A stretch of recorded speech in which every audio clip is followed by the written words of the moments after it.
Story of My Life by Helen Keller. Read by Maria Euther in London, England. Chapter 3. Meanwhile, the desire to express myself grew. The few signs I used became less and less adequate, and my failures to make myself understood were invariably followed by outbursts of passion. I felt as if invisible hands were holding me, and I made frantic efforts to free myself. I struggled. Not that struggling helped matters, but the spirit of resistance was strong within me. I generally broke down in tears and physical exhaustion.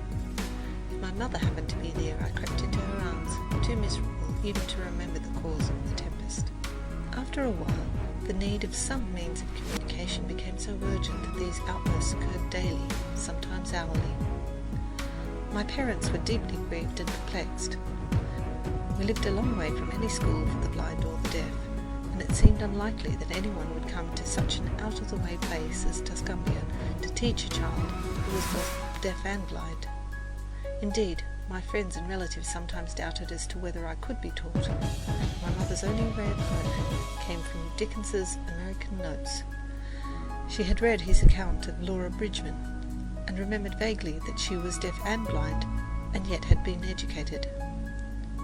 But she also remembered with a hopeless pain that Dr. Howell, who had discovered the way to teach the deaf and blind, had been dead for many years. His methods had probably died with him, and if they had not, how was a little girl in a far-off town in Alabama to receive the benefit of them? When I was about 6 years old, my father heard of an eminent oculist in Baltimore, who had been successful in many cases that had seemed hopeless. My parents at once determined to take me to Baltimore to see if anything could be done for my eyes.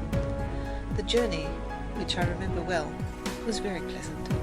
I made friends with many people on the train. One lady gave me a box of shells. My father made holes in these so that I could string them, and for a long time they kept me happy and contented. The conductor, too, was kind. Often when he went his rounds, I clung to his coat-tails while he collected and punched the tickets. His punch, with which he let me play, was a delightful toy. Curled up in a corner of the seat, I amused myself for hours, making funny little holes in bits of cardboard. My aunt made me a big doll out of towels. It was the most comical, shapeless thing, this improvised doll, with no nose, mouth, ears, or eyes. Nothing that even the imagination of a child could convert into a face. Curiously enough, the absence of eyes struck me more than all the other defects put together. I pointed this out to everybody with provoking persistency, but no one seemed equal to the task of providing the doll with eyes. A bright idea, however, shot into my mind, and the problem was solved.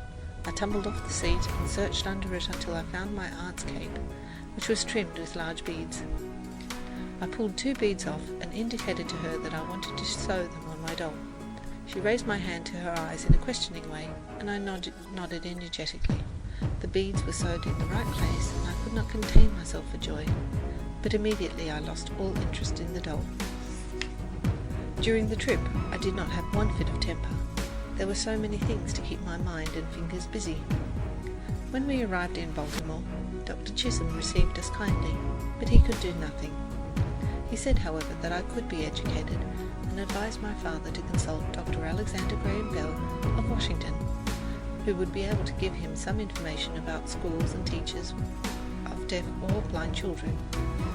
Acting on the doctor's advice, we went immediately to Washington to see Dr. Bell, my father with a sad heart and many misgivings, I wholly unconscious of his anguish, finding pleasure in the excitement of moving from place to place. Child as I was, I at once felt the tenderness and sympathy which endeared Dr. Bell to so many hearts, as his wonderful achievements enlist their admiration.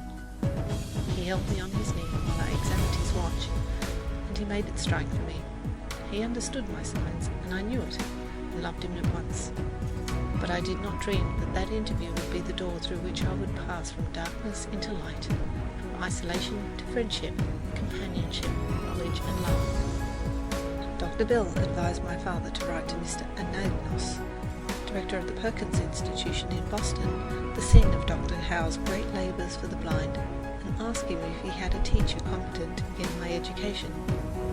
This my father did at once, and in a few weeks there came a kind letter from Mr. Anagnos, assurance that a teacher had been found. This was in the summer of 1886, but Miss Sullivan did not arrive until the following March. Thus I came out of Egypt and stood before Sinai, and a power divine touched my spirit and gave it sight, so that I beheld many wonders. From the sacred mountain I heard a voice which said, "Knowledge is love and light and vision." End of chapter. Read by Maria Euther in London, England.